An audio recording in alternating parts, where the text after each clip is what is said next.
Sir yes சொல்லுங்கண்ணா. உங்ககிட்ட ரொம்ப நாளா ஒரு கேள்வி கேட்கணும்னு இருக்கிறேன். இன்னைக்கு கேட்கட்டா? கேளுங்க. இந்த ஃபுட் கோர்ட்ல போயிருக்கீங்களா சார்? ஆமா. அதுல நீங்க அந்த நிறைய ஸ்டால்லாம் வச்சிருப்பாங்க பார்த்திருக்கீங்களா? ஆமா. அவங்களாம் லைசென்ஸ் வாங்கணுமா இல்ல அவங்க அந்த ஸ்டாலுக்கு ஒண்டி தான் ரெண்ட் பண்ணுவாங்களா? எனக்கு இது ரொம்ப நாளா ஒரு கேள்வி எனக்கு ஓடிக்கிட்டே இருக்கு சார். ஓகே, இப்ப நல்ல கேள்வி கேட்டிருக்கீங்க. இதுக்கு நான் ஆன்சர் கொடுக்குறேன். வாங்கணும், ஆனா வாங்கக்கூடாது. சார் நான் ஆல்ரெடி குழம்பி போயிருக்கேன் சார். ஓகே, நான் உங்களுக்கு தெளிவா கிளியர் பண்றேன். உங்களை வாங்கணும் வாங்கக்கூடாதுன்னு சொன்னேன்.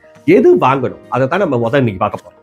ஸோ அப்போ என் அண்டா பொருள் வாட் லெட்ஸ் சே நீங்க ஃபியூச்சர்ல உங்க பிசினஸை டெவலப் பண்றதுக்கு நீங்க லோன் அப்ளை பண்ண போறீங்க பேங்க்ல. ஸோ கவர்மெண்ட்டுக்கு எப்படி தெரியும் உங்களுக்கு லோன் கொடுக்கலாமா வேண்டாமா? பேங்க் எப்படி இன்ஸ்ட்ரக்ஷன் கொடுப்பாங்க? இவங்க வந்து நல்ல லிஸ்ட்ல இருக்காங்க இல்ல பிளாக் லிஸ்ட்ல இருக்காங்க. ஸோ நீங்க SSM ரிஜிஸ்டர் பண்ணியிருந்தா மட்டும்தான் கவர்மெண்ட்டுக்கு தெரியும். So you have to register for your business. Okay, then என்ன செய்யக்கூடாது? அதாவது அந்த பிசினஸ்க்கு நம்ம பெர்மிட், அதாவது லைசன்ஸ் எடுக்கணுமா எடுக்கக்கூடாதா, இதை பத்தி நீங்க தெரிஞ்சுக்கணுமா?